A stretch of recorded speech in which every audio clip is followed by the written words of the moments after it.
నంద్యాల జిల్లా బనగానపల్లె పట్టణం YSR Congress party minority నాయకుడు అబ్దుల్ ఫైజ్ ను అరెస్ట్ చేసిన పోలీసులు.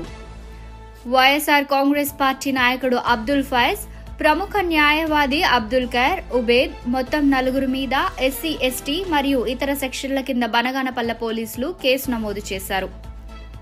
బనగానపల్లె మాజీ ఎమ్మెల్యే కాటసాని రామిరెడ్డి, అబ్దుల్ ఫైజ్ కుటుంబ సభ్యులు మరియు పెద్ద ఎత్తున వైఎస్ఆర్ కాంగ్రెస్ పార్టీ నాయకులు, కార్యకర్తలు పోలీస్ స్టేషన్ కు చేరుకున్నారు.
నేను అబ్దుల్ ఫైజ్ భార్యనండి. వైసీపీ తరఫున మేము తెలిగినందుకు ఇది కక్ష సాధింపు చర్య. మేము పెళ్లి ఇంట్లో అందరం ఆడవాళ్ళమే ఉన్నాము. వాళ్ళ మనుషులే వచ్చారు, ఏదో ఒక సాకుతో మా ఇంట్లో దూరి మా వాళ్ళని కొట్టి కెమెరాలు ధ్వంసం చేసి మా ఆడవాళ్ళందరినీ బెదిరించి వాళ్ళే వెళ్ళినారు. మేమేం చేయలేదు. పెళ్లి ఇంట్లో అందరూ సందడిగా ఉండే ఇంట్లో బలవంతంగా దూరి మా మీదకి వచ్చి మా వాళ్ళని కొట్టి మళ్ళీ ఇది ఉల్టా మేమే కొట్టినాము, మా వారిని మర్డర్ కేసులు ఇరికిస్తాము అని చెప్పి తీసుకొచ్చినారు.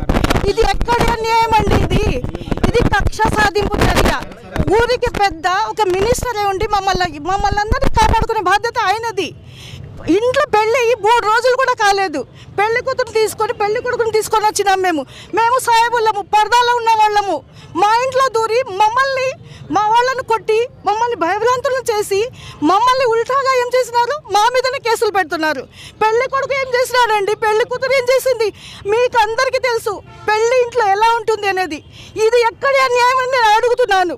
పెళ్ళై 3 రోజులు కూడా కాలేదు. మమ్మల్ని అందరినీ కాపాడాల్సిన బాధ్యత ఊరికి పెద్ద ఆయన తరపు నుంచి మాకు ఇబ్బంది వస్తే మేము ఎవరి దగ్గరికి వెళ్ళాలి? ఇది ఎక్కడ న్యాయం అండి? ఇది కక్ష సాధింపు చర్య. మా వారిని వెంటనే విడుదల చేయాలి. ఇది ఉల్టా కేసు చూడండి, ఇది తప్పుడు కేసు. మా వారిది ఏ తప్పు లేదు. దేవుని మీద ప్రమాణం చేసి చెప్తున్నాము. మేము దేవుని మీదకే వదిలేసినాను, ఆయన చూసుకుంటాడు. నేను చెప్పదలుచుకున్నది ఇదే. నేను ఫైజ్ వాళ్ళ అబ్బాయినండి. నేను ఫైజ్ అబ్బాయినండి. మొన్న పెళ్లిలో ఇట్లా డ్రోన్ గురించి కొంచెం ఇష్యూ జరిగింది. వాళ్ళు ఏమి చూడకుండా ఏమి చెప్పకుండా డైరెక్టర్ వచ్చి కొట్టడం, కెమెరాలని ధ్వంసం చేయడం అంతా జరిగింది. అయినా కూడా మేము ఎవరిని ఏం చేయలేదు. పెళ్ళింట్లో అందరు లేరు, అందరు బయటికి వెళ్ళినారు. అంత ఆడవాళ్ళు ఒక్కటే ఉన్నారు. ఆ టైంలో వచ్చి ఇలా చేసినారు, కొట్టినారు, బాగా డ్రోన్లన్నీ కొంచెం ధ్వంసం చేయడం జరిగింది. ఇప్పుడు మళ్ళీ ఎదురుగా మేమే వాళ్ళని కొట్టినామని చెప్పి తప్పుడు కేసుల్లో మా నాన్నగారిని నా మీద కేసు పెట్టినారు. పెళ్ళి 3 రోజులు అయింది, నా మీద కూడా కేసు పెట్టి మా పెద్దనాయన్ని కూడా కేసులో పెట్టినారు. పాపం ఎవరు ఏమి చేయలేదు, మేము కూడా ఎవరిని ఏం చెప్పలేదు. అయినా కూడా ఇట్లా తప్పుడు కేసుల్లో మమ్మల్ని ఇరికించి ఇంత ఇబ్బంది పెడుతున్నందుకు మేమైతే చాలా బాధపడుతున్నామండి. మా నాన్నగారిని అయితే ఖచ్చితంగా ఇప్పటికిప్పుడు వదిలేయాలని నేను కోరుకుంటున్నా. అంతేనండి.